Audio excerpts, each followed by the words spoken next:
Have you ever lived in Banaras, traveled there for work, or simply visited as a tourist? Is your good friend or partner from Banaras? If yes, chances are that you've heard of Chachi Ki Dukan and Pehalwan Lassi, two icons of the city's food and culture. And local authorities have just demolished these two icons. Well, this is a tough one, even for a Banarasi like me.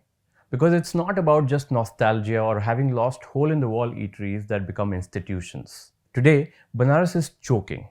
Ask any resident and they'll tell you that dust fills the air, traffic is nightmarish, and the city's infrastructure is struggling to keep up with the modern pressures of population, politics, and pilgrims.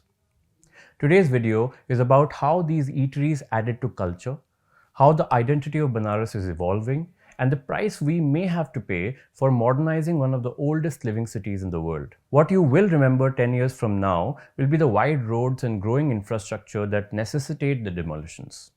And there's nothing wrong with that. But these local stories, intangible yet very real, are signposts of public memory. I'm here to tell you a hyper-local story that has portals across the world, especially for those who have ever been touched by Banaras. And while Varanasi is what it's officially called, please forgive me for my predilection for the name Banaras. Chachi Ki Dukan, more than 100 years old, was tucked away in Lanka and known for its breakfast of kachori, sabzi and jalebi. And yes, that's actually what the market is called. It was once run by a fiery and foul-mouthed but deeply loved woman known simply as Chachi. She died some years ago, but her legend never faded. Shocking as it may sound, she scolded, shouted, and liberally swore at her customers. The choicest of the swear words at that. But the understanding was that if she swore at you, that meant you were welcome. Sounds weird, right? Having seen all of this in person many times, and from the first-hand stories my father tells me, I can confirm that this is true. In fact, once it became a phenomenon, people started annoying Chachi just to get swear words out of her. And do note that she was Chachi for everyone, from teenagers to even people in their 80s and 90s. And then there was Pehalwan Lassi. I'm sure the name gives it away. Started decades back, again located in Lanka, it was known for its thick, rich lassi in kullars. Generations have come here. People from all over India, NRIs, foreign tourists, it was on the must-wish list for everyone who truly experienced Banaras. Old-timers will tell you, Banaras की सुबह चाची के नाश्ते से शुरू होती है और शाम पहलवान की लस्सी से खत्म. But both eateries are now gone, demolished as part of a larger road widening and development plan. And with this, decades of stories, smells, sounds, and sentiments have all been laid to rest. Banaras is the parliamentary constituency of Prime Minister Narendra Modi. That makes it a political symbol. Every road project, corridor expansion, or temple renovation is watched and even measured. The Prime Minister himself has made multiple visits there, personally inspecting work, launching projects, and calling Banaras a model for India's heritage revival. The population pressure there is staggering. The city is trying to carry the weight of the 21st century with an ancient infrastructure. Roads are narrow, sewer lines are overburdened, and the traffic is a daily battle. You have lakhs of residents, students from the vast Banaras Hindu University, and a constant inflow of tourists. Banaras also has one of the biggest hospitals in the Purvanchal region that treats thousands of people every day. And then there's the religious significance. Millions come here every year, many elderly, many foreign nationals, all looking for the Kashi that they've heard about in stories.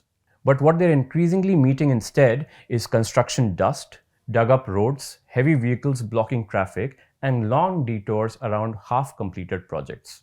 This problem isn't quite unique to Banaras. Cities like Istanbul, Cairo, Athens, Jerusalem, Rome all have faced the same dilemma. How do you build a new city without erasing the old one? Istanbul is an important example in this context. Its massive metro expansion meant centuries-old neighborhoods had to be cleared. In Jerusalem, even putting up a signboard needs approval because of archaeological structures. Yes, demolishing Chachi Ki Dukan and Pehalwan Lassi is a huge loss, and it hits too close to home for us Banarasis. But it's also part of something bigger for the city. You cannot have the world descend on it every year without rethinking its skeleton. You can't complain about traffic and then resist every road expansion. You can't want more tourists and then hold on to every encroachment. The Kashi Vishwanath corridor, inaugurated by the Prime Minister himself, opened up temple access for lakhs of devotees but required demolishing homes, shops, and even small shrines. Beautification of the Ganga Ghats improved aesthetics but displaced vendors and intensified traffic during construction. Modern structures like the Rudraksh Convention Center, which is also backed by Japan, symbolize global partnerships but have worsened parking and access issues in the already crowded areas of Banaras. Even the push to promote Sarnath as a Buddhist tourism hub has strained infrastructure in surrounding localities. The problem is, and it's unavoidable, the city is being rebuilt while still being lived in.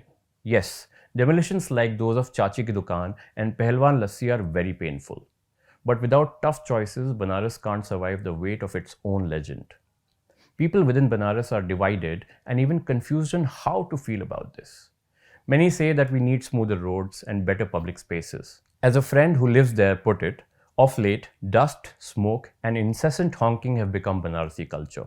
You might be from Delhi, Bangalore, Pune, or Patna, but chances are that you've seen Banaras in a movie, read about it in a book, or visited it on a soul searching trip.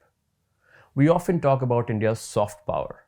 These shops, these corners of everyday life, are soft power. Out of curiosity, I was looking for what global travel and food publications had to say about Chachi and Pehalwan. And I did find their mention in multiple reputed magazines and newsletters. But what I read in a personal online blog stayed with me. A Japanese tourist writes about how Chachi's scolding made him feel more welcome than five-star hospitality.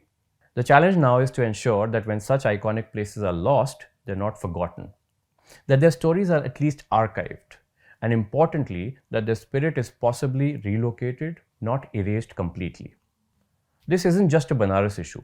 If you take a piece of Banaras away, India changes a little too.